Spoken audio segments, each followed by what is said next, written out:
The issue here, Mr. President, for us, is not what has been sent elsewhere to decide. The issue here is whether to adopt the special report before us, which recommends that Senator John Bates should not sit as a member of the Joint Select Committee on National Security.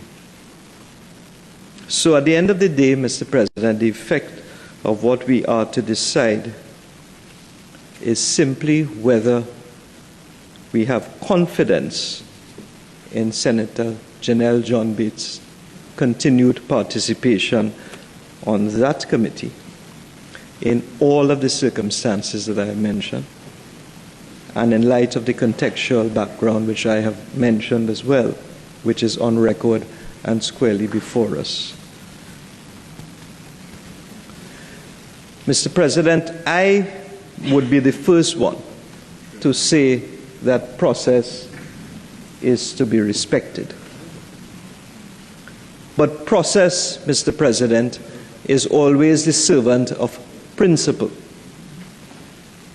On the face of what has been placed before the Senate, I say again, the admission of the Senator, her removal from the PAAC, and her offer of resignation as a Senator. All right-thinking senators should support this motion wholeheartedly.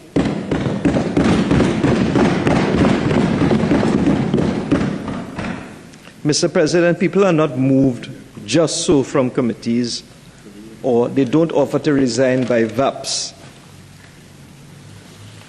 We on this side, Mr. President, feel strongly that Senator John Bates must be removed from the Joint Select Committee on National Security forthwith. Her presence on that committee is keeping back the committee's work.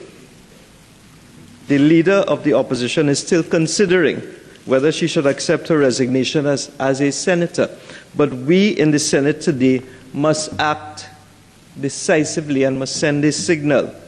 Because, Mr. President, we have a duty to uphold principle and to protect the integrity of this committee and all JSCs, Mr. President.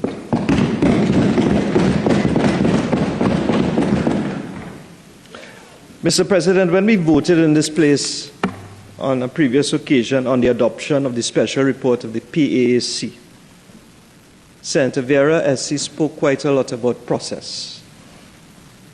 But as I mentioned, Mr. President, here we are. And the whole situation has become a festering sore on the body politic of this country. I hope that Senator Vera will support this motion this time and defend principle. Mr. President, the ordinary man, I hope you are. The ordinary man, Mr. President. I wasn't planning to speak, but now I think I'm drawn into it. So yes, I will certainly say my piece. Thank you. We'll allow the process to continue. The ordinary man, Mr. President, who has been following these developments, he doesn't care about legal technicalities.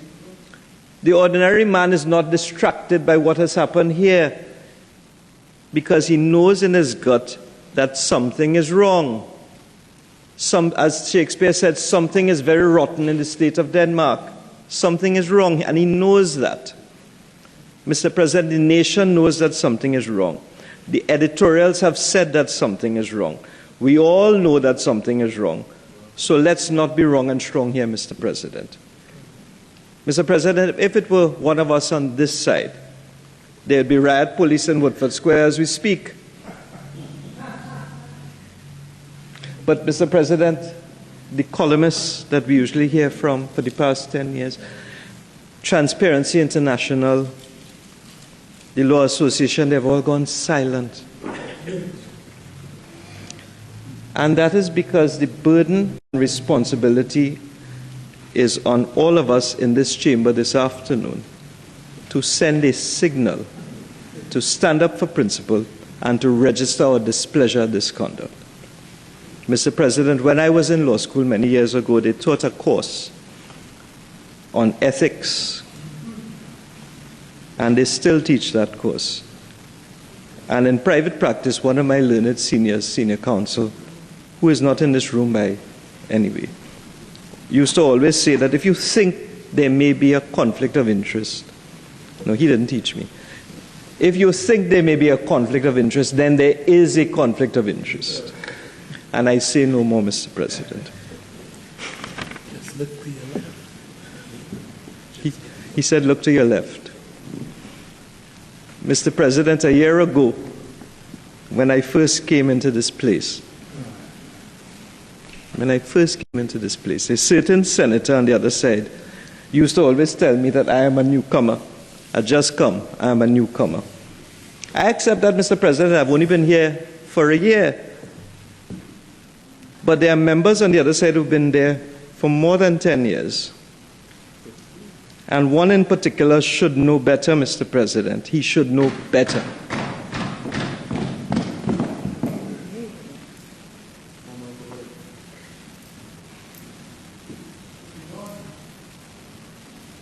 Mr. President, as mentioned before, I was quite surprised when we moved to adopt the PAAC report that Senator John Bates actually voted against it.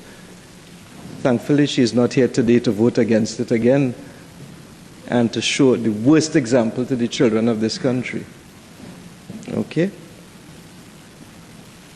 And I will not be surprised if members of the opposition vote against it, because they will always put politics over principle. That is the PNM way. They will put politics over principle, and they will do it again today. And that is understandable, Mr. President, because of the inaction of the leader of the opposition. There has been no movement on this issue for a month, and that is why we are here. The issues surrounding this entire debacle, if I can permit me to call it a debacle, they have been stuck in the bowels of the PNM for the past month. They need magnesium. But here we are, Mr. President, no movement, no decision. Yes, yes, Senator Roberts, maybe they need a dose of milk of magnesia, Mr. President. That might help them.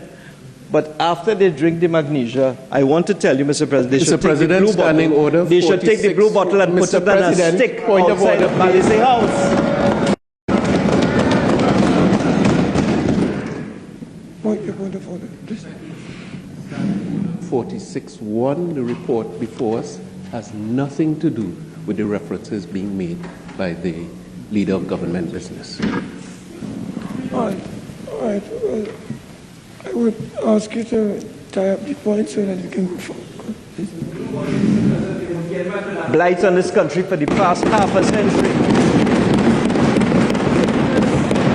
A blight.